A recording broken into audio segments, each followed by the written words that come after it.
Hello friends सकल तुम्हारोक मैं first chapter तो पढ़ाई आছিলো যোৱাটো ক্লাছত তোমালোকক পঢ়াইছো ৰাসায়নিক সমীকৰণ কেনেকৈ সন্তুলিত কৰো আৰু তাৰ সিম্বল বিলাক কেনেকৈ ইউজ কৰো তোমালোকে যদি এই ভিডিওটো চোৱা নাই এই ভিডিওটো চোৱাৰ পিছত তোমালোকে এই ভিডিওটো চাবা আজি তোমালোকক চেপ্টাৰ 1 ৰ পেজ নম্বৰ 6 ৰ টপিক কেটা পঢ়াম আছে ৰাসায়নিক বিক্ৰিয়াৰ প্ৰকাৰ টাইপস অফ কেমিক্যাল ইকুৱেশ্যন চোৱা क्वेश्चन तो चुआ जे रासायनिक बिक्रिया के प्रकार और की रासायनिक बिक्रिया 5 प्रकार एबोर होइसे संयोजन बिक्रिया वियोजन बिक्रिया अपहरण बिक्रिया द्विअपहरण बिक्रिया जारण और विजारण बिक्रिया बुझिला এই পাঁচটা হৈছে रासायनिक बिक्रिया और इहतर डेफिनेशन पढिम আমি চাম যে সংযোজন বিক্ৰিয়াৰ डेफिनेशन সংযোজন বিক্ৰিয়া কাক बोले उदाहरण দিয়া দুই বা তাতোধিক বিক্ৰিয়ক পদাৰ্থৰ মাজত ক্ৰিয়া ঘটি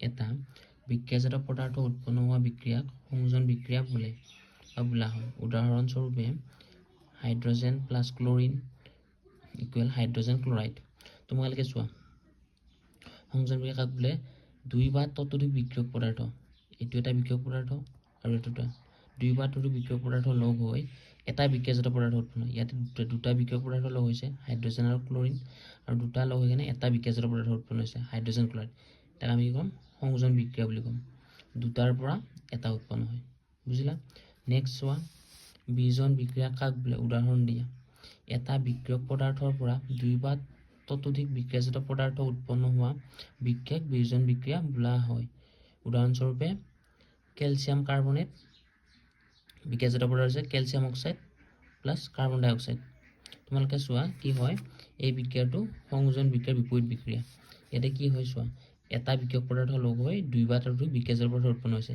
ইয়াতে এটা আছে ক্যালসিয়াম কাৰ্বনেট ইয়াৰ পৰা কি হৈছে ক্যালসিয়াম অক্সাইড উৎপন্ন হৈছে কাৰ্বন ডাই অক্সাইড এটাৰ পৰা দুটা উৎপন্ন হয় ইয়াকে আমি বিয়োজন বিক্ৰিয়া বুলি কওঁ নেক্সট চোৱা অপহৰণ বিক্ৰিয়া কাক বোলে উদাহৰণ দিয়া যিবোৰ বিক্ৰিয়াত অধিক সক্ৰিয় মৌল এটাই কম সক্ৰিয় মৌলক অপসাৰিত কৰি নিজে প্ৰতিস্থাপিত হয় তেনেবোৰ বিক্ৰিয়াক অপহৰণ বিক্ৰিয়া বোলে বুঝিলা চোৱা উদাহৰণ স্বৰূপে জিংক প্লাস কপাৰ সালফেট বিক্ৰিয়াজাত পদাৰ্থ জিংক সালফেট প্লাস কপাৰ মানে কি হয় ইয়াতে অধিক সক্ৰিয় মৌল এটাই কম সক্ৰিয় মৌলক অপসাৰিত কৰে জিংক অধিক সক্ৰিয় কপাৰ কম সক্ৰিয় সেইভাবে কি হয় জিংকে কপাৰক আঁতৰাই দিছে আৰু আঁতৰাই দি কি উৎপন্ন কৰিছে জিংক সালফেট উৎপন্ন কৰিছে অধিক সক্ৰিয় মৌল এটাই কম সক্ৰিয় মৌল অপসাৰিত কৰাকে আমি অপহৰণ বিক্ৰিয়া বুলি কওঁ বুজিলা এনেকৈ দ্বি অপহৰণ বিক্ৰিয়া কাক বোলে উদাহৰণ দিয়া দুটা বিক্ৰিয়ক পদাৰ্থৰ মাজত আয়ন বিনিময় ঘটি নতুন ধৰ্ম বিশিষ্ট পদাৰ্থ উৎপন্ন হোৱা বিক্ৰিয়াক দ্বি অপহৰণ বিক্ৰিয়া বোলে উদাহৰণ চাওঁ আমি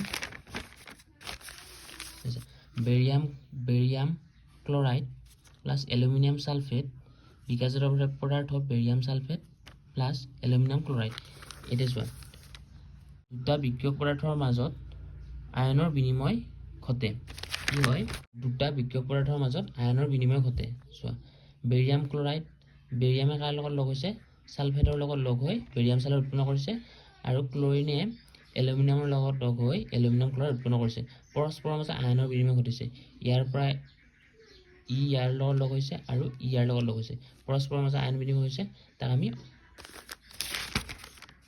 দ্বি অপহৰণ বিক্ৰিয়া বুলি কম বুজিলা তোমালোকে নোটখিনি লিখি লোৱা পজ কৰি ভিডিওটো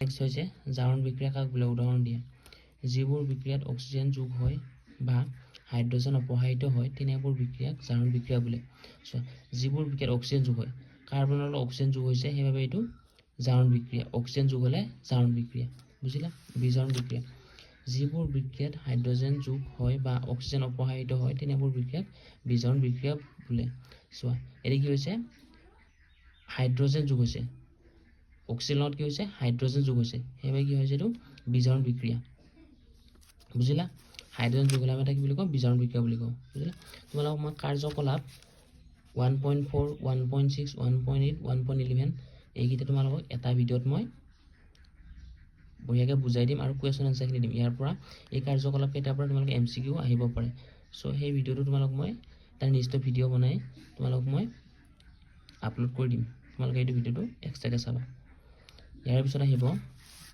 ক্ষয় ভৱন তোমালোকে চোৱা এতিয়া যে ক্ষয় ভৱন কাক বোলে?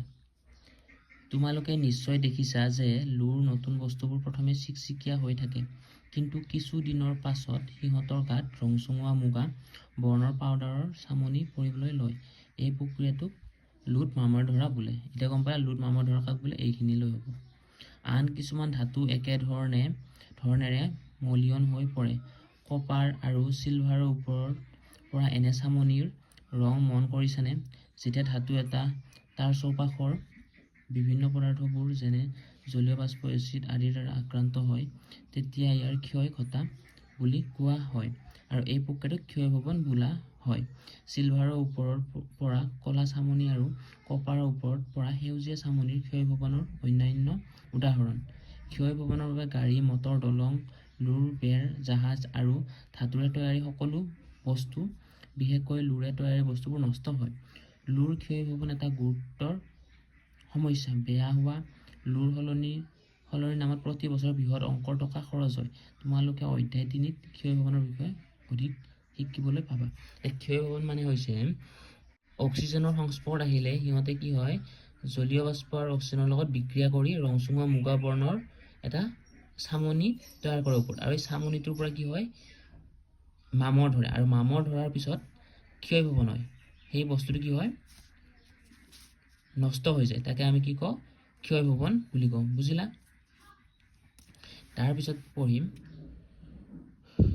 দুৰ্গন্ধিতা বা ৰেঞ্চিডিটি। তেল বা চৰ্বিযুক্ত পুৰণি খাদ্য বস্তুৰ স্বাদ বা গোন্ধ কেতিয়াবা পাইছানে? যে চৰ্বি আৰু তেল জাৰিত হয় তেতিয়া এইবোৰ দুৰ্গন্ধি হয়। ইহঁতৰ গোন্ধ আৰু স্বাদ সলনি হয়। সাধাৰণতে জাৰণ নঘটিবলৈ চৰ্বি আৰু তেলযুক্ত খাদ্যবস্তু কিছুমান প্ৰতিজাৰক পদাৰ্থ যোগ কৰা থাকে। বায়ুৰোধ পাত্ৰত খাদ্যবস্তু ৰাখিবলৈ জাৰণ মন্থন হয়। তোমালোকে জানানে যে চিপছ উৎপাদকসকলে জাৰণ নঘটিবৰ বাবে চিপছৰ পেকেটবোৰৰ ভিতৰত নাইট্ৰজেনৰ দৰে গেছ ভৰাই থয়। এতিয়া চোৱা যে দুৰ্গন্ধিতা বা ৰেঞ্চিডিটি কাক বোলে? যেতিয়া চৰ্বিযুক্ত খাদ্যবস্তু বা তেলজাতীয় খাদ্যবস্তু অক্সিজেনৰ সংস্পৰ্শত আহে, সেইবোৰ নষ্ট হ'বলৈ ধৰে আৰু গোন্ধাই, সেইবোৰ বেয়া হৈ যায়। সেইবাবে আমি নষ্ট নহ'বলৈ খাদ্যবস্তুবোৰ কি কৰোঁ, অক্সিজেনৰ সংস্পৰ্শত পৰা আঁতৰাই ৰাখোঁ। সেইকাৰণে আমি কি কৰোঁ, চিপছৰ পেকেটবিলাক নাইট্ৰজেনত ৰাখোঁ, আৰু কি কৰোঁ যে গৰমৰ দিনৰ খাদ্যবস্তু ফ্ৰিজত ৰাখোঁ যাতে সেইবোৰ অক্সিজেনৰ সংস্পৰ্শত নাহে। বুজিলা? ইয়াৰ পিছত তোমালোকক মই এইখিনিৰ কুৱেশ্যন এনচাৰ দিম নেক্সট ভিডিঅ'ত। তাৰপিছত তোমালোকক অনুশীলনৰ কুৱেশ্যন এনচাৰবিলাক দিম। এই চেপ্টাৰটো বুজোৱা সম্পূৰ্ণ কমপ্লিট হৈছে। নেক্সট ভিডিঅ'ত তোমালোকক গোটেইখিনি কুৱেশ্যন এনচাৰ দিম।